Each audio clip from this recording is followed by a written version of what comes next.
El Bachillerato General Oficial Bicentenario les da la más cordial bienvenida a esta nuestra introducción a la segunda unidad de aprendizaje curricular denominada Mi Mundo Alterno, dentro de la disciplina de Literatura 1 para el quinto semestre dentro del campo disciplinar de Humanidades del Bachillerato General Oficial Bicentenario de San Francisco Independencia, en donde tenemos nuestro lema de Decide ser el mejor.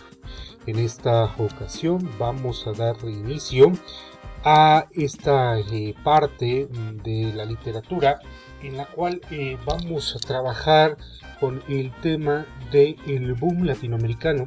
Ahí vamos a encontrar un estilo literario llamado el realismo mágico que instauró Gabriel García Márquez en Latinoamérica con sus libros de 100 años de soledad, pero que también tenemos algunos otros ejemplos claros como Juan Rulfo con Pedro Páramo y El Llano en Llamas.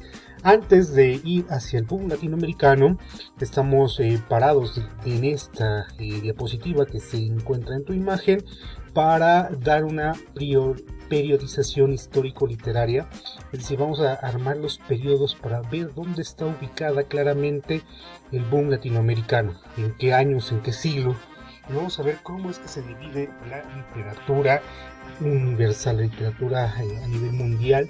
En toda esta parte de la historia pues hemos visto que no a todos se les llama literatura y que pues ya tiene más de 3000 años antes de Cristo que se empezaron a dar los indicios de lo que era la literatura en el mundo.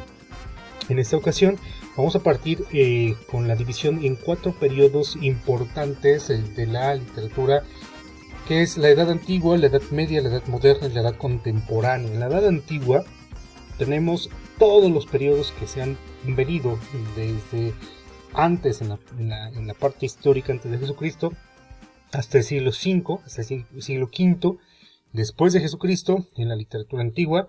Así le vamos a conocer, y aquí nos da la idea de esa explicación del mundo y sus fenómenos. ¿Qué era lo que hacía en la literatura? Trataba de explicar al mundo los fenómenos que ocurrían, cómo sucedían, por qué pasaba el nacimiento, la muerte, las lluvias, etc. Tenemos después la Edad Antigua. Nace Jesucristo, él parte la historia en dos, un antes y un después de su llegada a la tierra, y se va a dividir así el periodo precisamente de Jesucristo. 5 años después de que él muere, en el siglo V, aparece la literatura medieval, el medioevo. Tú recordarás aquellos caballeros templarios que tenían las armaduras metálicas y que se iban a la guerra, a Tierra Santa, para tratar de ganarle los territorios guiados por la Iglesia Católica. Insisto, en el siglo III es cuando se crea la Iglesia Católica. 300 años después de que pues muere Jesucristo, aparece la Iglesia Católica ya en Roma con Constantino el Grande, y él hace precisamente esta religión y trata de recuperar los espacios de Tierra Santa donde vivió Jesucristo, donde falleció, donde resucitó, donde nació. Bueno, todo esto, este periodo en donde ellos se daban las cruzadas, donde se crearon los monasterios, los monjes que se dedicaban a transcribir la Biblia a mano. Bueno, pues ese periodo se le va a llamar el periodo medieval, y ahí se trata de destacar los temas como nacionalismo, héroes épicos y fervor religioso. En el siglo V al XV, literatura medieval, y aquí está el fervor religioso. Principalmente pues aparecen San Agustín, Santo Tomás de Aquino, quienes empiezan a escribirle principalmente pues algunas partes a la Virgen, a los santos, etcétera, todo ese mundo de fervor religioso. Después de este periodo llega la Edad Moderna entre el siglo XV y el siglo XVI. El siglo XV y XVI vamos a conocerlo como la literatura del Renacimiento, la literatura renacentista, y aquí lo principal era el hombre, el antropocentrismo, que quiere decir precisamente ubicar al hombre al centro de los estudios, del arte, de la literatura, de todo lo que tendría que ver con investigación científica, etcétera. A esa parte le vamos a llamar el Renacimiento, y ahí se va a trabajar el antropocentrismo. El mundo tiene perfección y balance, y tendríamos que disfrutar el presente. Era el pensamiento principal de la literatura de esa época. En el siglo del siglo XVI al XVIII viene el siglo de oro en España, principalmente en ese país que destaca como el principal país que nos conquista a nosotros también. Bueno, en esa época se desarrolla en España la literatura popular llamadas romances y los conocidos villancicos. En el siglo XVII tenemos la literatura barroca, todo lo que tiene que ver incluso ya en la colonia. Algunas iglesias tienen unas expresiones en la arquitectura del barroco, que era lo complicado, lo muy ostentoso. Y aquí dentro de la literatura van a tomar algunos temas como el pesimismo, el desengaño, la preocupación por el paso del tiempo.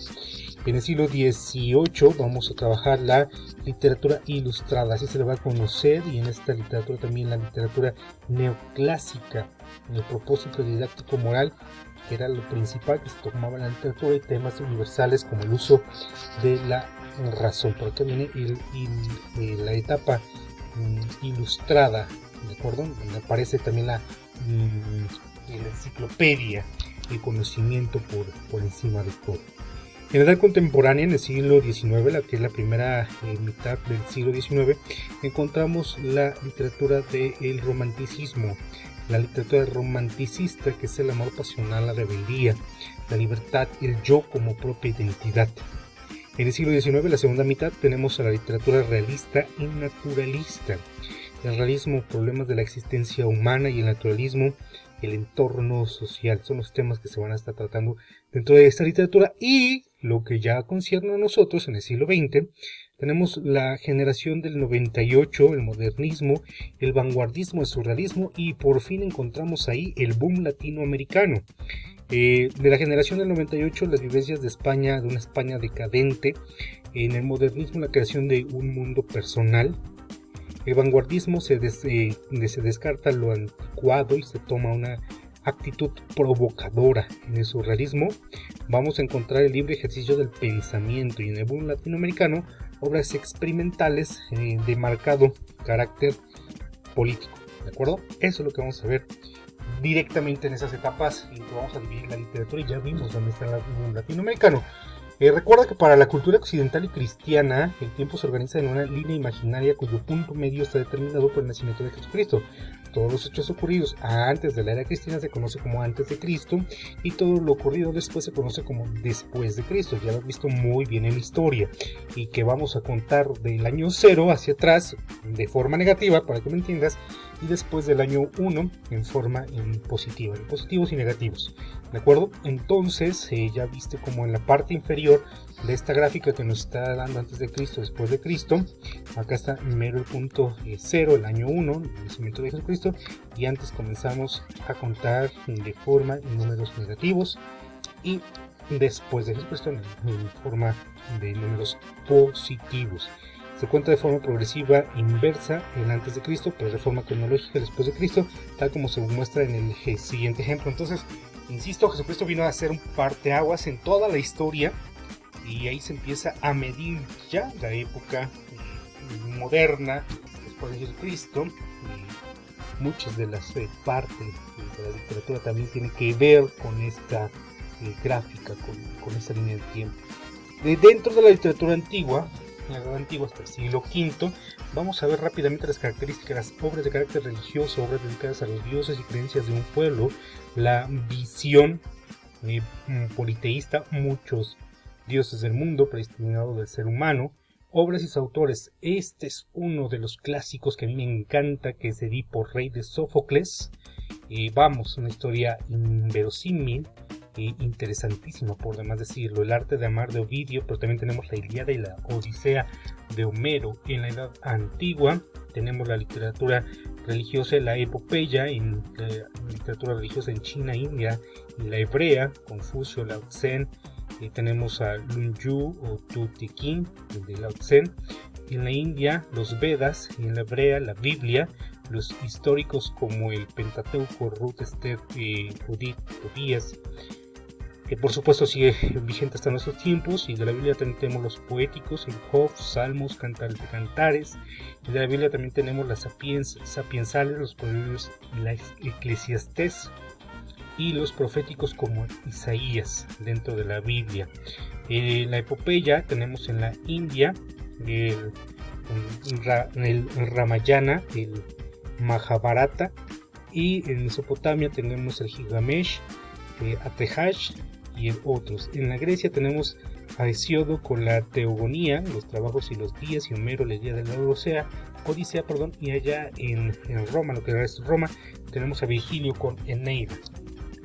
En la literatura medieval, como te decía, en los siglos 5 al 15, tenemos las obras generales que son anónimas de autores que no buscan reconocimientos, y tenemos el Mester de Juglaría. Algunos juglares se narran hechos históricos por vía oral cantados. Se desarrollan las jarchas y las candigas. El Mester de Clerecía, de la iglesia, de clérigos, se describen obras de carácter de culto con el propósito de educar, lo que hasta el momento también siguen haciendo la iglesia, educarnos. Obras de sus autores: el Cantar del Miocid, anónimo, un cantar de la canción de Roldán, el Chanton de Rodin, que es de Turoldo, Cantar de los Nibelungos, que es anónimo, es un lugar de los Nibelungos, el Conde de Lucanor, de Don Juan Manuel, y Amadís de Gaula, que es anónimo. Pues tenemos en la Edad Media la poesía, la narrativa, el teatro y la poesía didáctica, ¿de acuerdo? Ahí tenemos algunos autores que hay que reconocer, como algunos libros, que es la narrativa. Tenemos la Celestina, que es interesantísimo ese libro, Los Milagros de Nuestra Señora, el libro del Buen Amor. En el teatro religioso tenemos los autores de los Reyes Magos, Gómez de Manrique, el teatro profano, y tenemos la didáctica y Alfonso X el Sabio, Don Juan Manuel, libro del patrimonio del Conde de Lucanor. En la literatura renacentista, entre el siglo V y el siglo XVI, tenemos el antropocentrismo. El hombre se interesa por sus placeres y su vida. Aparece la novela picaresca. El tema del amor se presenta idealizado. Se cultiva la poesía religiosa, la purificación del alma y la unión a Dios. Se muestra la sencillez y la claridad expresiva, equilibrios de formas y naturalidad. Obras de los autores de Lazarillo de Tormes, La Divina Comedia de Dante Alighieri, las Églogas de Garcilaso de la Vega y Utopía de Tomás Moro, ¿de acuerdo? Ahí tenemos un cuadro de resumen sobre esta literatura renacentista, la poesía, el humanismo, el clasicismo. En la literatura barroca vamos a identificar la ampliación de vocabulario con uso de préstamos lingüísticos, lenguaje cargado de recursos expresivos, eran muy expresivos, eran muy pomposos. Se enfoca más en la forma del escrito que en su contenido. Se transmite el mayor número de ideas, de cantidades, en menores palabras posibles. El teatro se enriquece y florece. Obras de autores: Los amantes de Teruel, el Ticio de Molina, El divino Narciso de Sor Juana Inés de la Cruz y Las moradas de Santa Teresa de Jesús. Ya tenemos aquí escritores mexicanos. El siglo de oro, el Renacimiento, el XVI y el XVII en España. Durante estos siglos tuvo lugar un importante desarrollo del arte y la cultura en España. Surge en esos momentos los más importantes literatos y autores de obras de arte en todos los campos. Por ello se le ha dado a esta época el nombre de siglo de oro, aunque se conozca como siglo. En realidad se abarcó solamente los siglos XVI y XVII. No fueron uno, sino fueron dos, siendo un intervalo entre el Renacimiento y el Barroco, en las épocas que estaban en sus mejores momentos literarios en España. Se manifestaban en todo el esplendor de esta corriente. Por esto que muchos estudiosos suelen clasificar importantes obras en estos siglos entre dos mencionadas épocas literarias. Características de este siglo de oro: posee una confusión entre la característica de la literatura y el Renacimiento y el Barroco, aunque fueron las características de la segunda las que se manifestaron en España. Por supuesto, acá está el ingenioso hidalgo Don Quijote de la Mancha de Miguel de Cervantes Saavedra, Fuenteovejuna de Lope de Vega, el alcalde de Zalamea de Calderón de la Barca y la viuda de Buscón de Francisco de Quevedo.